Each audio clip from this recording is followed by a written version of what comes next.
Ini adalah multi level marketing yang sesungguhnya. Maka jangan ragu memulai wakaf dengan diri kita sendiri dan ajak orang.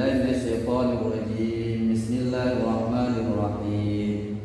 Alhamdulillahilladzi anzala 'ala 'abdihil kitaba wa lam yaj'al lahu 'iwaja qayyiman liyundhira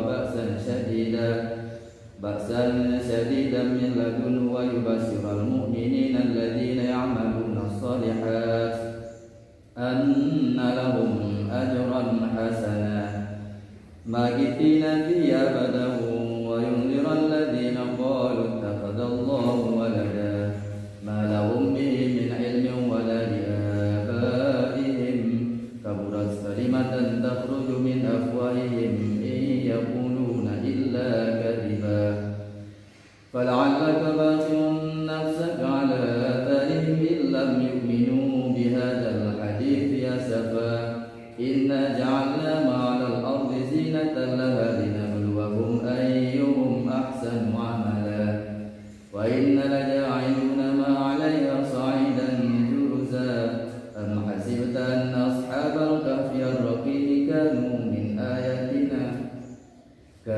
min ayatina 'ajaba idza wal fidyatu ilal kahfi faqalu rabbana atina min ladunka rahmah wa hayyi lana min amrina rashada darabna 'ala adanihim fil kahfi sinina 'adada thumma ba'athnahum lina'lama ayyul hizbayni ahsa lima labithu amada nahnu naqussu 'alaika naba'ahum bil haqqi innahum fidyatun amanu bi rabbihim wa zidnahum huda wa rabatna 'ala qulubihim idh qamu faqalu rabbuna rabbus samawati wal ard lan nad'a min dunihi ilahan laqad qulna idzan syatata.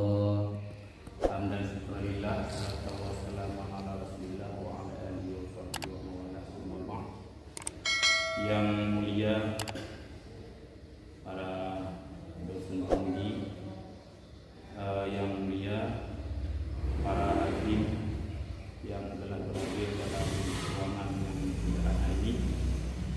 Baiklah, saya atas nama Hukum dan Firaqullah mengajukan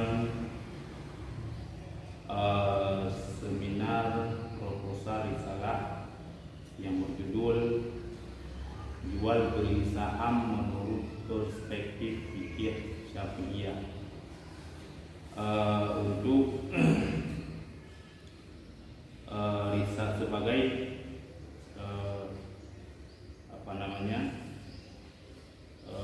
proposal skripsi untuk program strata 1 di Ma'had Nabi Muhammad Saleh Pantralabu pada tahun 2020. Baik. A. Latar belakang masalah. Perkembangan perekonomian yang pesat di era modern saat ini diiringi dengan kemajuan dalam bidang ekonomi, dengan dukungan teknologi dan informasi, perluasan ruang gerak dan penyebaran konsumen pada akhirnya dihadapkan pada berbagai pilihan jenis barang atau jasa yang ditawarkan secara variatif, seperti halnya praktek bisnis yang diharamkan dalam Islam dalam bentuk penipuan produk barang ataupun jasa. Pada hakikatnya, Islam tidak membiarkan suatu kegiatan distribusi dan produksi barang atau jasa tidak memberikan informasi tentang barang atau jasa secara jujur dan transparan, mengimplementasikan dalam seruan jual beli saham. Maka harus diciptakan sarana untuk berinvestasi. Salah satu bentuk investasi adalah menanamkan hartanya di pasar modal. Jual beli disyariatkan dalam Al-Quran, Sunnah dan Ijma. Sebagaimana Allah Subhanahu wa taala berfirman, "Ya ayyuhalladzina amanu la ta'kulu amwalakum bainakum bil batil illa an takuna tijaratan an taradin minkum wa la ta'kulu amwalakum bil batil."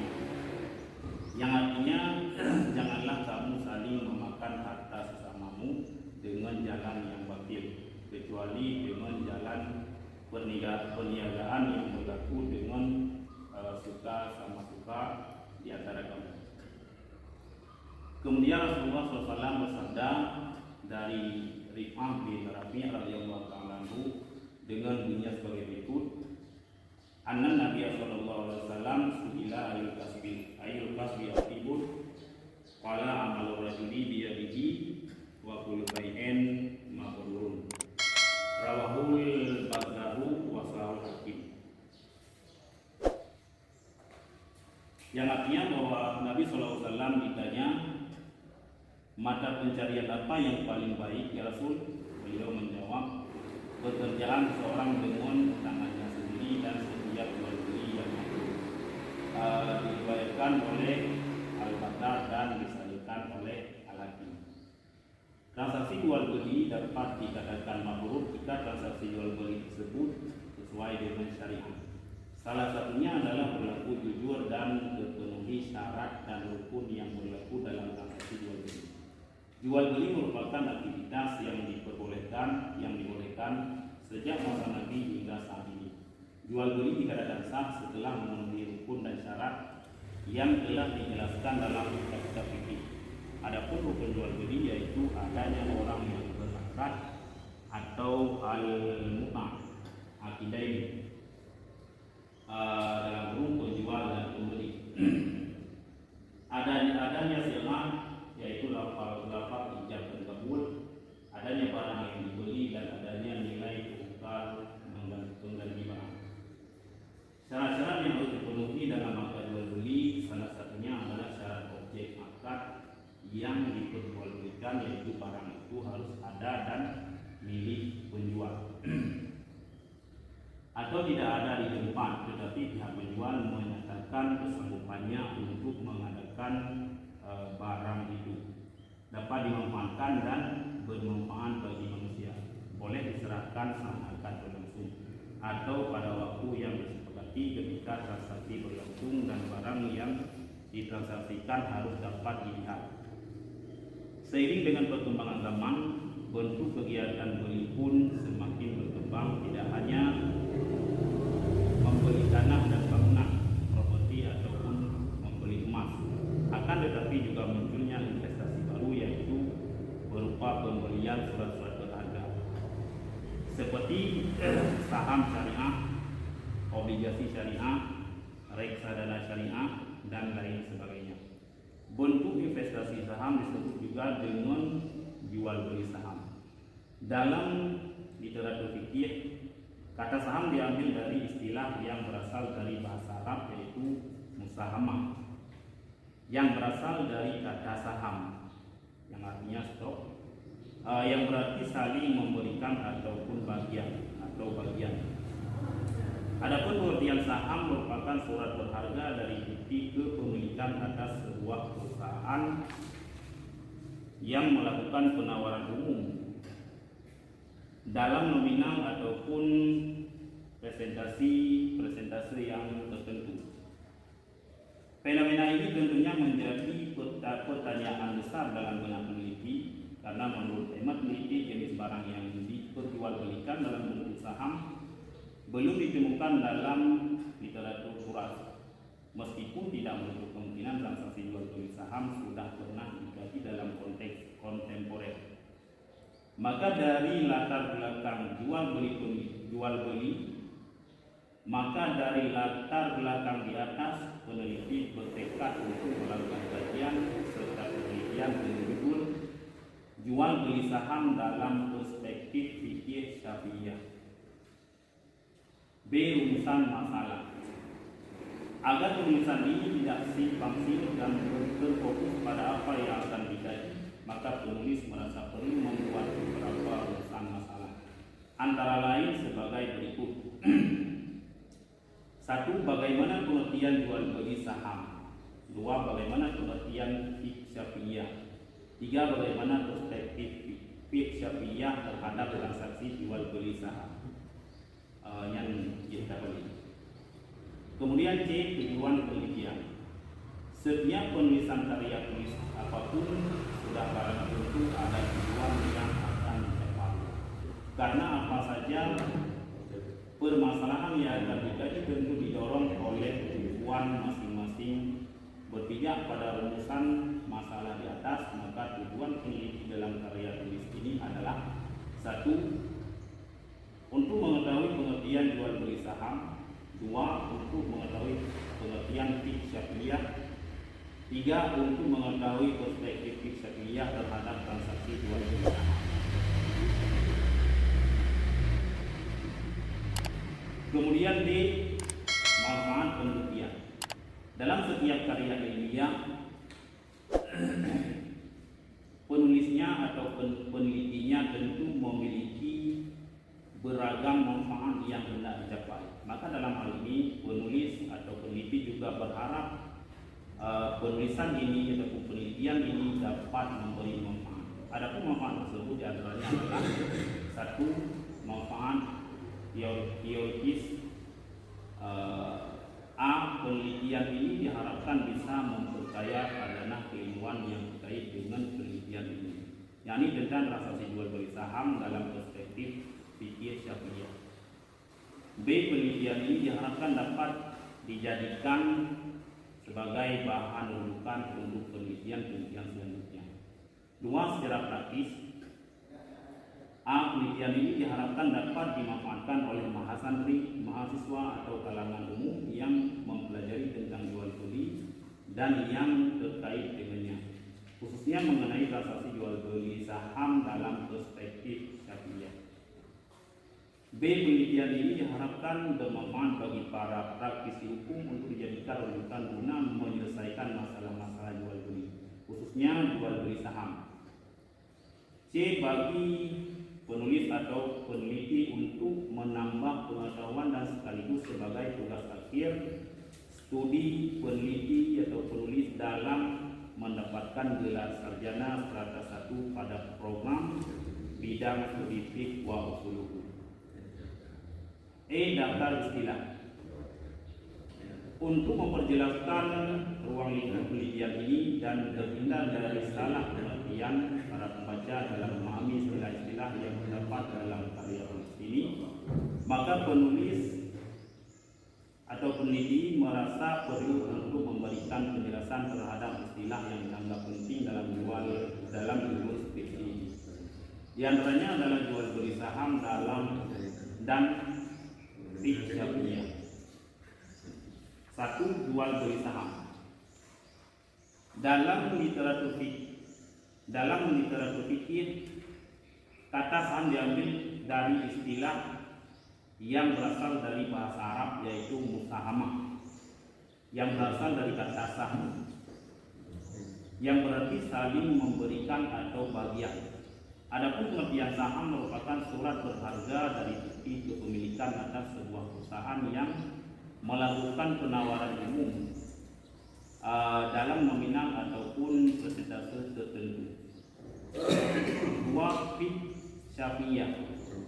Kata fiqh secara etimologi adalah mengetahui, memahami, sedangkan secara terminologi fiqh adalah pengetahuan tentang hukum-hukum syariat yang berkaitan dengan perbuatan dan perkataan mukallaf, dalam kurung mereka yang terbebani melakukan hukum syara karena sudah sampai umurnya dan berakal sehat.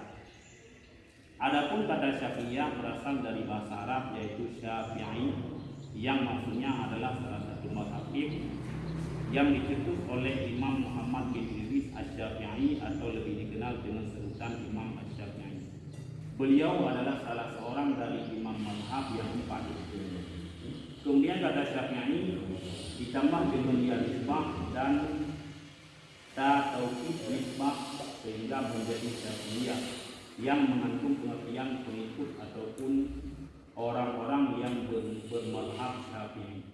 Terima kasih kepada Ibu Dirjen yang telah menyampaikan ceritanya tentang proposal yang akan diajukan menjadi proposal sebelumnya jual beli saham perspektif Indonesia. Sekarang forum waktu diserahkan kepada komisi pertama untuk menguji apakah layak atau tidak layak judul ini dijadikan sebagai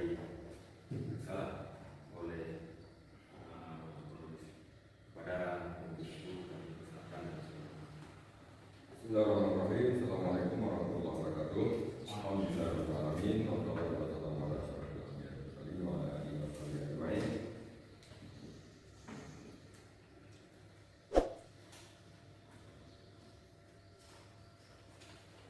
Nama Ustaz Ibnu Zakir bin Abdullah. Sakit kan? Baik. Ada saya. Baik, kalau nanti Indonesia bahasa. Insyaallah. Ustaz Zakir memilih judul jual beli saham menurut perspektif Syafi'iyah. Sehingga hukum Zakir atau Ustaz Zakir memilih judul ini, kenapa? Apa pembangkitnya sehingga memilih judul ini? Alasan memilih judul ini sebagai proposal skripsi. Itu syarat untuk bisa dapat ijazah Al-Azhari harus ada satu penulisan. Dalam penulisan itu berbagai macam cara. Kemudian yang jadi masalahnya judul ini. Sehingga memilih judul ini kenapa? Apa problematik dalam masalah? Sebagaimana tertulis dalam di proposal ini pada halaman 3, diterangkan maka dari latar belakang di atas peneliti bertekad untuk melakukan kajian serta penelitian dengan judul jual beli saham dalam perspektif fikih Syafi'iyah dengan alasan yang telah disebutkan dari halaman 1, 2, halaman 1 dan 2. Berdasarkan alasan tersebut, maka saya sebagai peneliti bertekad untuk melakukan kajian serta penelitian dengan judul jual beli saham dan perspektif. Alasannya sudah tertulis dalam proposal khusus secara mendetil supaya tidak terjadi salah paham dari kalangan para peneliti. Dalam penulisan dalam kajian yang sebenarnya waktu kita buat permasalahan atau rumus masalah itu masalah yang akan kita kaji. Karena kan ini kita tidak perlu lagi buat sebagai rumusan masalah, dan rumusan masalah itu tidak penting sesuai dengan judul. Ini rumusan masalah judul. Memang benar rumusan masalah itu tidak penting sesuai dengan judul. Dan kalau dibuat sesuai dengan judul tidak akan bermasalah juga. Nggak penting. Kenapa nggak penting? Karena masalah rumusan masalah dalam Islam ini kita uraikan. Fiqhnya gimana? Bukan masalah dengan tujuan peneliti. Di dalam peneliti pun harus kita ubah untuk mengetahui berarti apa yang tadi dalam rumusan masalah.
Tahun 2022 pukul 8.30 sampai dengan 9.30 telah dilaksanakan seminar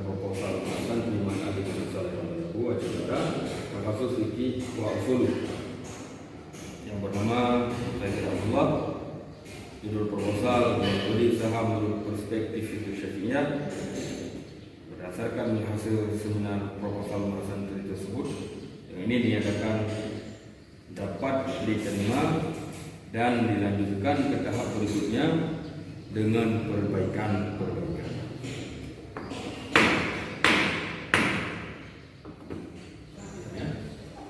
Assalamualaikum warahmatullahi wabarakatuh.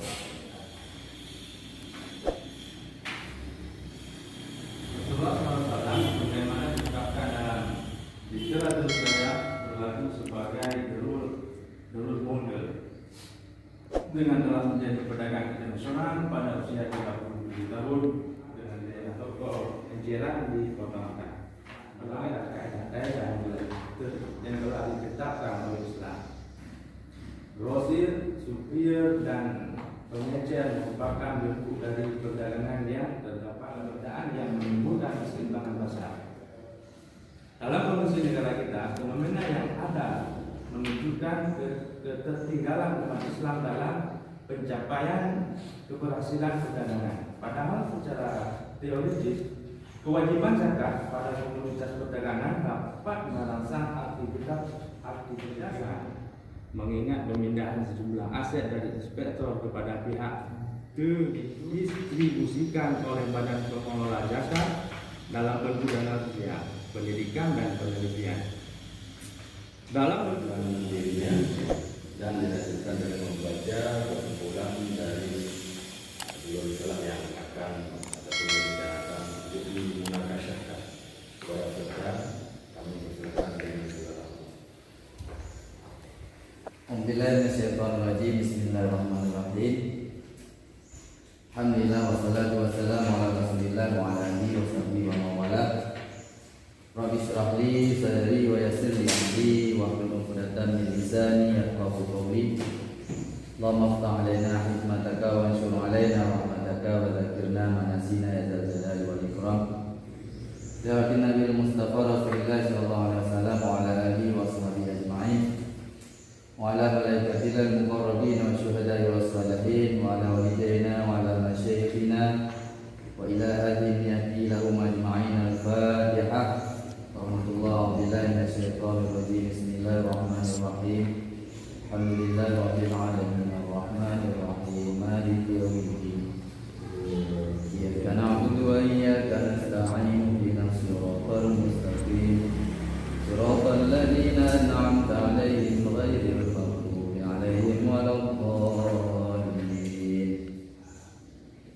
Nama saya Gunggu Muhammad Ifdar. Alamat Desa Rawaidi, status sebagai mahasantri di Ma'an Ali Maliku Saleh Pandalabu Acungkan. Bismillahirrahmanirrahim. Pendakwa.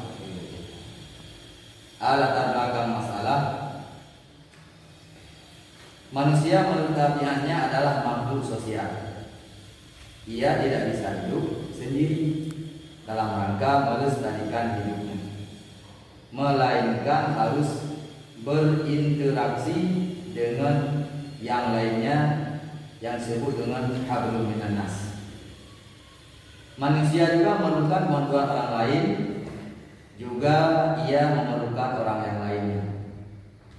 Interaksi tersebut diperlukan suatu aturan yang baik guna untuk menghindari terjadinya kezaliman di antara sesama manusia. Maka oleh sebab itu datanglah syariat dengan menawarkan konsep jual beli sebagai upaya untuk menjaga juga melindungi, memenuhi serta mewujudkan segala kebutuhan hidup manusia.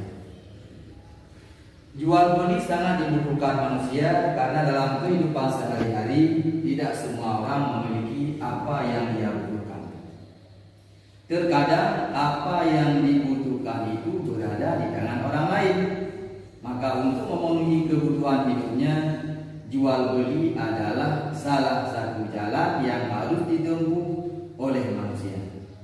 Dengan demikian roda kehidupan manusia serta perekonomiannya akan dapat berjalan dengan baik sesuai dengan apa yang diharapkan dan tentunya harus sesuai juga dengan ajaran dan aturan yang telah ditetapkan dalam Islam.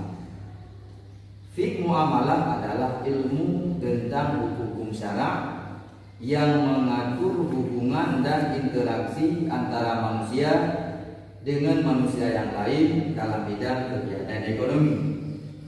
Jual beli menurut istilah syara ialah saling menukar harga dengan harga lainnya dengan cara-cara tertentu, atau menukar harga dengan harga lainnya yang dapat dikembangkan setelah adanya serah terima dengan cara yang telah diatur. Akad pertukaran harta akan dapat menyebabkan kepemilikan atas harta tersebut atau pemanfaatan harta untuk selama-lamanya. Jual beli disyariatkan dalam Al-Quran, dalam Sunnah dan juga ijma. Allah berkata dalam Al-Quran, A'udzubillahi minasyaitonir rajim, Bismillahirrahmanirrahim. Ya ayyuhalladzina amanu la ta'kulu amwalakum bainakum bil batil illa an takuna tijaratan an taradin minkum wa la taqtulu anfusakum innallaha bikum rahim. Yang artinya, janganlah kamu saling memakan harta sesamamu dengan jalan yang batil, kecuali dengan jalan perniagaan yang berlaku dengan suka sama suka di antara kamu. Quran surah An-Nisa ayat yang ke-29. Nabi juga bersabda dalam satu hadis dari Rifa'ah bin Rafi' radhiyallahu anhu, Inna Nabiyya sallallahu alaihi wasallam su'ila ayil kasbu atibu qala amalur rajul biyadi wa kullu bay' mabrur, rawahu Al-Bazzar wa sahahu Al-Hakim. Nabi bersabda, ditanya orang, mata pencaharian apa yang paling baik? Nabi menjawab, pekerjaan seorang dengan tangannya sendiri dan setiap jual beli yang mabrur. Hadis diriwayatkan oleh Al-Bazzar dan disahihkan oleh Al-Hakim. Transaksi jual beli dapat dikatakan mabrur jika transaksi jual beli tersebut sesuai dengan syariat. Salah satunya adalah berlaku jujur dan terpenuhi syarat dan hukum yang berlaku dalam transaksi jual beli. Jual beli merupakan aktivitas yang dibolehkan sejak masa Nabi Shallallahu Alaihi Wasallam hingga saat ini. Jual beli dikatakan sah setelah memenuhi rukun dan syarat yang dijelaskan dalam kitab-kitab fikih. Adapun rukun jual beli yaitu adanya orang yang berakad atau al-muta'aqidain, yaitu penjual dan pembeli, kemudian adanya syarat, lafaz ijab dan kabul, kemudian adanya barang yang dibeli dan adanya nilai tukar sebagai pengganti barang. Syarat-syarat yang dipenuhi dalam akad jual beli adalah tentunya secara syarat objek akad yang diperjualbelikan, yaitu barang harus ada dan milik penjual atau tidak ada di tempat, tetapi pihak penjual menyatakan kesanggupannya untuk mengadakan barang itu, kesanggupannya untuk mengadakan barang itu dapat dimanfaatkan dan bermanfaat bagi manusia. Boleh diserahkan saat berlangsung akad atau pada waktu yang disepakati ketika transaksi berlangsung, dan barang yang ditransaksikan harus dapat dilihat. Namun seiring dengan berkembangnya teknologi internet, sistem jual beli pun ikut berkembang, di mana hal baru dalam transaksi jual beli terus bermunculan, mulai dari nama transaksi hingga sistem kerjanya.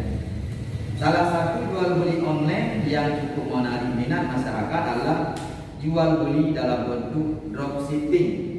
Dropshipping adalah bentuk bisnis eceran di mana penjual, badan usaha atau perorangan menerima pesanan pelanggan tetapi tidak menyimpan stok barang yang dijual. Penjual atau dropshipper juga tidak memiliki barang saat transaksi jual beli online berlangsung. Fenomena ini tentunya menjadi pertanyaan besar dalam benak peneliti, karena menurut hemat peneliti, di antara syarat sah transaksi jual beli sebagaimana tertulis dalam kitab-kitab fikih bahwa pihak yang melakukan akad harus sebagai pemilik pada barang yang diperjualbelikan, baik itu barang dagangan yang disebut dengan mabi' atau alat pembayaran yang disebut dengan saman. Maka dari latar belakang di atas, peneliti bertekad untuk melakukan kajian serta penelitian dengan judul Transaksi Jual Beli Dropshipping dalam Perspektif Fikih Kontemporer. Udah lanjut. Rumusan masalah. Rumusan masalah. Transaksi jual beli sistem dropshipping yang mulai marak dilakukan masyarakat menimbulkan beberapa problem yang harus dibahas dan ditentukan jawabannya. Hal ini dikarenakan prosedur dari transaksi jual beli tersebut ada yang keliru, karena sebagian syarat jual beli pada umumnya tidak terpenuhi, sebagaimana tersebut dalam latar belakang masalah di atas, bahwa penjual atau dropshipper bukan sebagai pemilik saat transaksi berlangsung. Jika dipandang secara zahiriah, transaksi jual beli dalam sisi dropshipping belum memenuhi jual beli yang sesungguhnya. Agar penulis ini tidak simpang siur dan terfokus pada apa yang dikaji, maka penulis merasa perlu membuat beberapa rumusan masalah, antara lain sebagai berikut. 1. Bagaimanakah pengertian sistem kontemporer? Yang kedua, bagaimanakah pengertian jual beli dropshipping? Yang ketiga, bagaimanakah transaksi jual beli sistem dropshipping menurut perspektif fikih kontemporer? Tujuan penelitian. Setiap penulisan karya tulis apapun sudah barang tentu ada tujuan yang akan dicapai. Karena apa saja permasalahan yang akan dikaji tentu didorong oleh tujuan masing-masing. Berpijak pada rumusan masalah di atas, maka tujuan peneliti dalam karya tulis ini adalah yang pertama untuk mengetahui pengertian fikih kontemporer, yang kedua untuk mengetahui pengertian jual beli sistem dropshipping, yang ketiga untuk mengetahui transaksi jual beli sistem dropshipping menurut perspektif fikih kontemporer. D. Manfaat penelitian. Dalam setiap karya ilmiah, penulisnya tentu memiliki beragam manfaat yang hendak dicapai. Maka dalam hal ini penulis juga berharap penelitian ini dapat memberi manfaat dalam masyarakat, baik manfaat secara teoritis maupun manfaat secara praktis. Yang pertama, manfaat teoritis. Penelitian ini diharapkan bisa memperkaya khazanah keilmuan yang terkait dengan penelitian ini, yaitu tentang transaksi jual beli dropshipping dalam perspektif fikih kontemporer. B. Penelitian ini diharapkan dapat dijadikan bahan rujukan oleh penelitian-penelitian yang selanjutnya. Yang kedua, secara praktis, penelitian ini diharapkan dapat dimanfaatkan oleh mahasiswa, mahasiswa dan kalangan umum yang mempelajari tentang jual beli dan yang terkait dengannya, khususnya mengenai transaksi jual beli dropshipping dalam perspektif fikih kontemporer. B. Penelitian ini diharapkan bermanfaat juga bagi para praktisi hukum untuk dijadikan rujukan guna menyelesaikan masalah-masalah jual beli, khususnya jual beli sistem dropshipping. C. Bagi penulis untuk menambah pengetahuan dan sekaligus sebagai tugas akhir studi penulis dalam mendapatkan gelar sarjana sarjana 1 dalam program bidang studi fikih wa usul. E. Daftar istilah untuk menjelaskan ruang lingkup penelitian ini dan terhindar dari salah pengertian pembaca dalam memahami istilah-istilah yang terdapat dalam karya ini, maka penulis merasa perlu untuk memberikan penjelasan terhadap istilah yang dianggap penting dalam diskusi ini. Di antaranya adalah jual beli, dropshipping, dan fikih kontemporer. 1. Jual beli dropshipping. Jual beli sistem dropship adalah bentuk bisnis eceran di mana penjual pada saat ada perorangan menerima pesanan pelanggan tetapi tidak menyimpan stok barang yang dijual. Sebagai gantinya dalam bentuk manajemen rantai pasokan, ia mentransfer pesanan atau membeli dan detail penerimaannya ke produsen, grosir, pengecer lainnya atau tempat produksi yang kemudian mengirimkan barang langsung ke pelanggan. Dropshipper mendapat margin keuntungan dari selisih harga di tengah pemasok dengan harga jual ke pembeli. Hadirnya sistem dropshipping di tengah masyarakat bak hembusan angin surga bagi banyak orang untuk dapat mewujudkan impian besar mereka menjadi pengusaha online tanpa modal.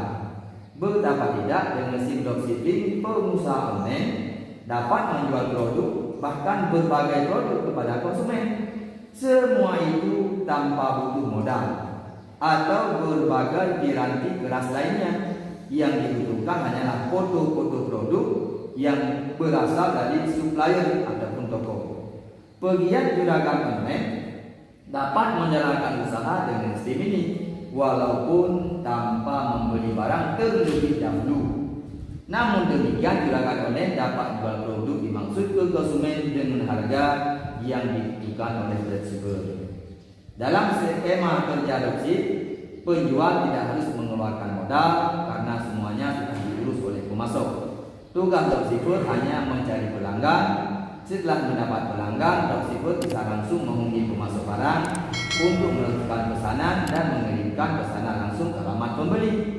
Dengan demikian, pengecer atau penjual tersebut hanya bertanggung jawab untuk memasarkan dan menjual produk, tetapi memiliki sedikit atau tidak memiliki kendali atas kualitas produk, penyimpanan, manajemen, inventaris atau pengiriman. Secara sederhana, konsep bisnis dropshipping adalah pihak penjual yaitu dropshipper menghubungkan produsen atau pemasok dengan pembeli. Dengan skema yang sederhana tersebut, bisnis dropshipping juga bisa dilakukan dimanapun asalkan memiliki koneksi jaringan internet. Karenanya, bisnis ini lazim dilakukan secara online. Barang dipasarkan secara daring atau hanya dengan memasang display item atau foto-foto barang yang diiklankan dalam katalog online penjual.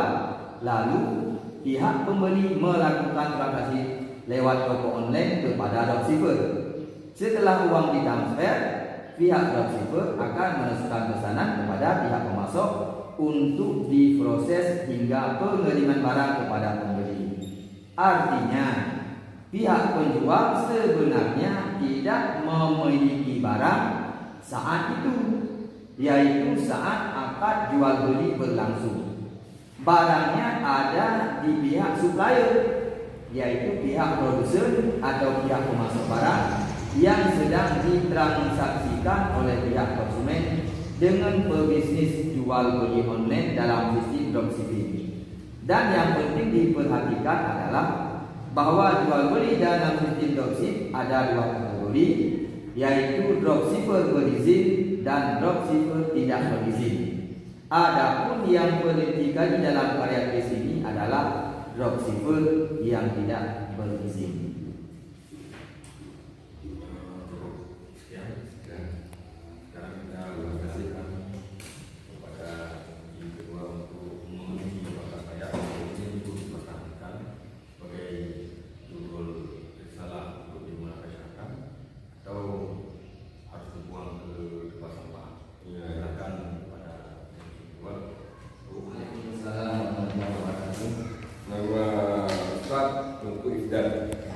Muhammad Ifdal bin Muhammad Amin. Muhammad Ifdal bin Muhammad Amin.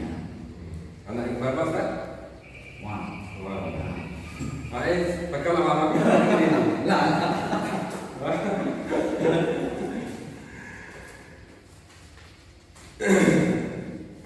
Kita pahami tulisan Ustaz Muhammad Ifdal dari latar belakang menyatakan fenomena ini tentu menjadi pertanyaan besar dalam benak peneliti. Karena menurut hemat peneliti di antara syarat sah transaksi jual beli sebagaimana yang ditulis dalam kitab fiqh bahwa melakukan akad harus sebagai pemilik pada barang yang diperjualbelikan, baik itu barang dagang ataupun barang alat pembayaran. Alat pembayaran. Kemudian yang jadi masalah bukan yang ada di benak peneliti, ini yang jadi masalah. Dalam apa nih? Dalam rumusan masalah. Rumusan masalah. Satu, bagaimana pengertian fiqh kontemporer? Kalau menurut saya itu bukan masalah. Orang nggak tahu fiqh kontemporer bukan masalah, biasa aja. Ya kan? Jadi kenapa harus dimasukkan dalam rumus masalah? Yang jadi masalah sistematik atau praktek perilaku dropshipping di lapangan. Apa sesuai dengan hukum syariah atau tidak sesuai? Kan itu yang jadi masalah. Sehingga jadi back passing. Bukan mengerti tentang kontemporer. Kontemporer bukan itu masalah. Jadi ini kontemporer ini bukan masalah. Betul. Kalau kontemporer jadi masalah, jadi rasanya keliru. Ya betul. Kontemporer bukan masalah. Tapi perlu dijelaskan bagaimana maksud daripada kontemporer. Itu ada dalam data istilah. Ya. Bukan dalam rumus masalah. Nanti dalam data istilah ada pengertian kontemporer di mana. Ya. Betul. Dalam rumus masalah bukan masalah itu. Karena ada tempat penjelasannya. Jadi yang jadi masalah sekarang, sebagaimana fenomena sekarang yang sehingga dalam benak peneliti ingin mengkaji, karena praktek-praktek yang dilakukan oleh masyarakat takutnya tidak melengkapi syarat-syarat akad menurut syariat. Kan itu jadi masalah. Bukan fiqh kontemporer yang masalah. Jadi dalam rumusan masalah fiqh kontemporer jangan dipermasalahkan. Betul. Kalau fiqh kontemporer jadi masalah, ini ribut jadi masalah. Jadi tambah masalah lagi Ustaz. Tujuan penulis atau peneliti memasukkan pengertian fiqh kontemporer dalam rumusan masalah, yaitu untuk lebih menjelaskan kepada pembaca ataupun kepada sebagaimana yang kemanfaatan daripada makalah ini untuk mereka mengerti maksud. Jadi tujuan masalah ini cuman memasukkan ini pengertian fiqh kontemporer dalam masalah ini adalah cuman maksudnya untuk memberi pengertian kepada pembaca ataupun lainnya untuk mengerti maksud daripada fiqh kontemporer. Itu jelas tujuan baik.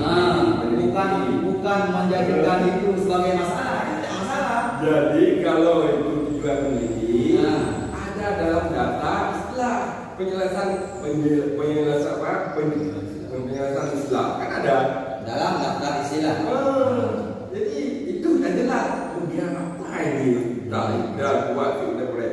Kita buka halaman tentang penjelasan Islam. Bukan dalam rumusan masalah.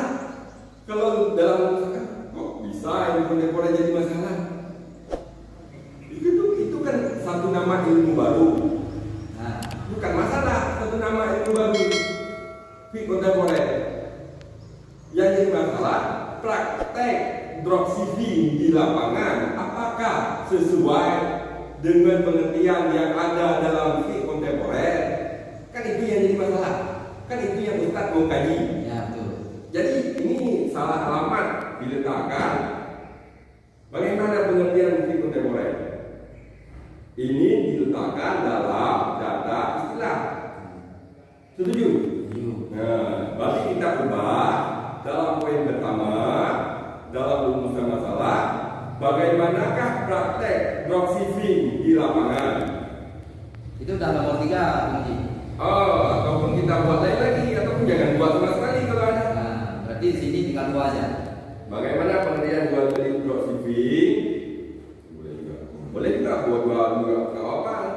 Nanti dari tujuan pun di 2 aja. Nah.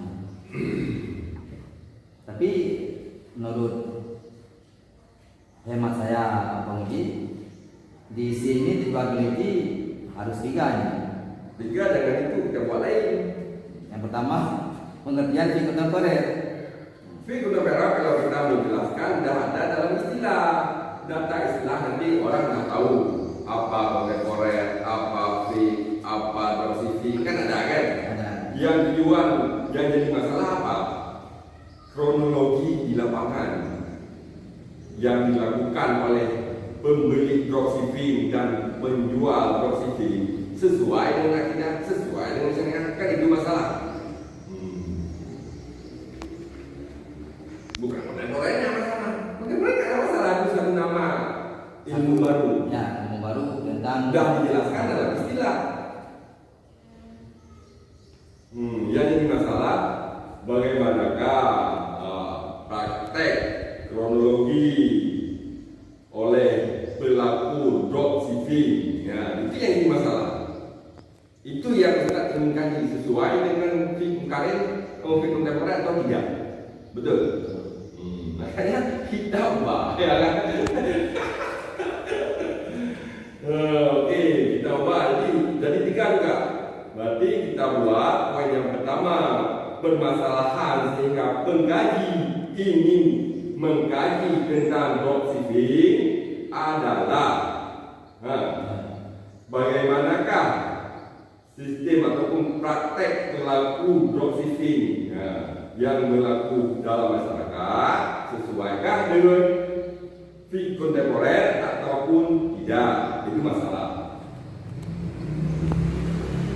Yang kedua, bagaimanakah pengertian jual beli dropshipping. Itu pun kalau kita masuk dalam permasalahan boleh, kalau kita tidak masuk pun juga boleh. Kemudian bagaimanakah transaksi jual beli sistem dropshipping menurut perspektif fiqh kontemporer. Yang tujuannya tulisan ini atau tujuan daripada kajian ini, bolehkah dropshipping ini ataupun tidak boleh. Yang ingin dikaji kan ada tujuan kita ingin kaji untuk menyatakan tidak boleh. Karena apa? Dalam kategori dropshipping itu tiada benda yang diperjualbelikan, tapi dinamakan jual beli. Tapi barangnya sama orang yang ketiga, orang yang keempat.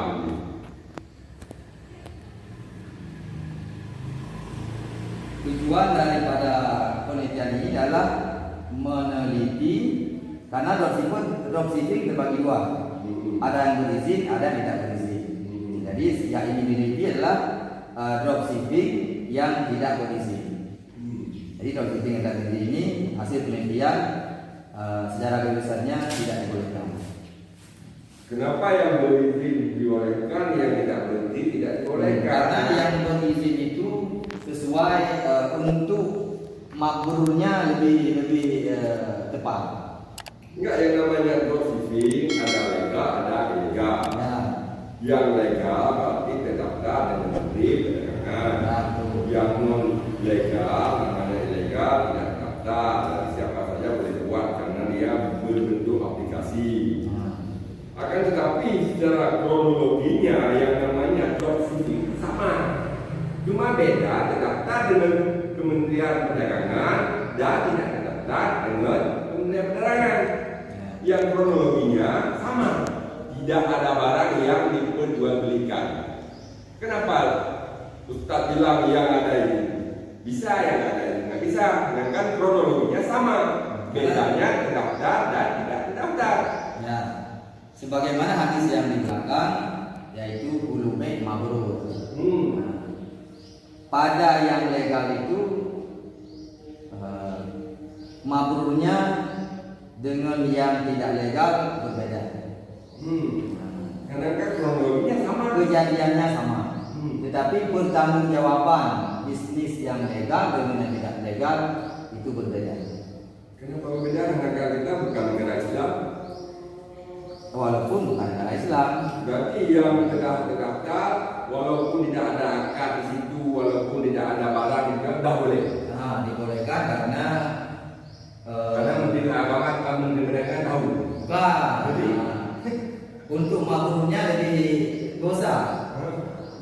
Lebih besar mana? Makruhnya kan ada barang, ada akad. Apa ini sama? Ini masuk dalam apa namanya sifat. Karena walaupun tidak ada tulis ini mungkin penanggung jawab daripada si dropshipper kan harus ada juga. Kemudian lagi, ya, di saat rumusan masalah dan diganti, tujuan penelitian pun harus dirubah, biar diubah, ya kan? Tujuan penelitian. Berarti bukan lagi untuk mengetahui penelitian di kontemporer, Itu dihapus. itu dihapus.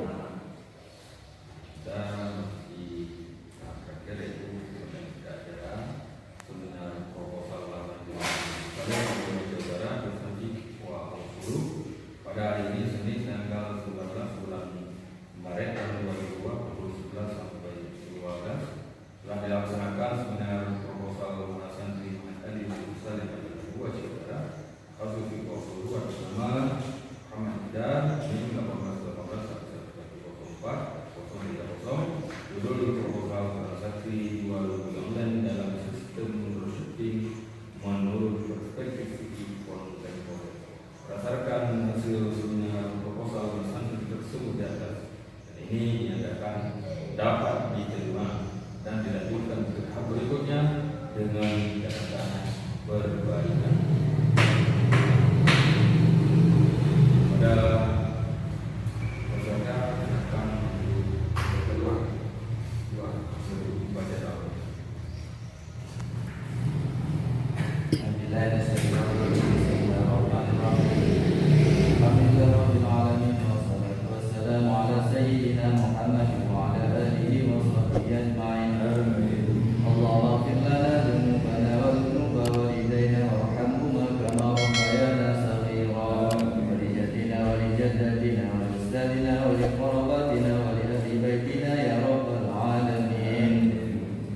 ولجميع المؤمنين والمؤمنات والمسلمين والمسلمات الأحياء منهم والأموات إنك على كل شيء قدير. اللهم افتح علينا حكمتك وانشر علينا رحمتك وذكرنا ما نسينا يا ذا الجلال والإكرام. اللهم انزل الرحمة والسلامة والبركة والحكمة والتوبة والعلم والصيانة علينا وعلى والدينا وعلى مشايخنا يا رب العالمين. اللهم اجعل آخر كلامنا عند انتهاء أجلنا من الدنيا قول لا إله إلا الله.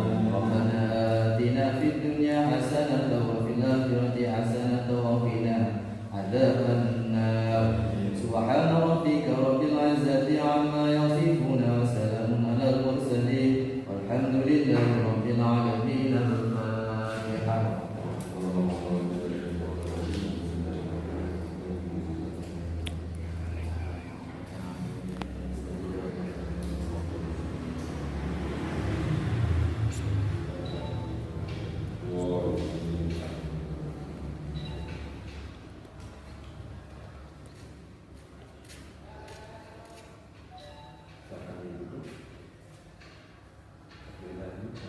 Wabillahi taufiq wal hidayah. Terima kasih atas segalanya. Mohon maaf atas kekurangan dan kesilapan. Adani Allah wa iyyakum ajma'in. Assalamualaikum warahmatullahi wabarakatuh. سبيل الدموع سبيل مريح تنهدى يا صاحي كي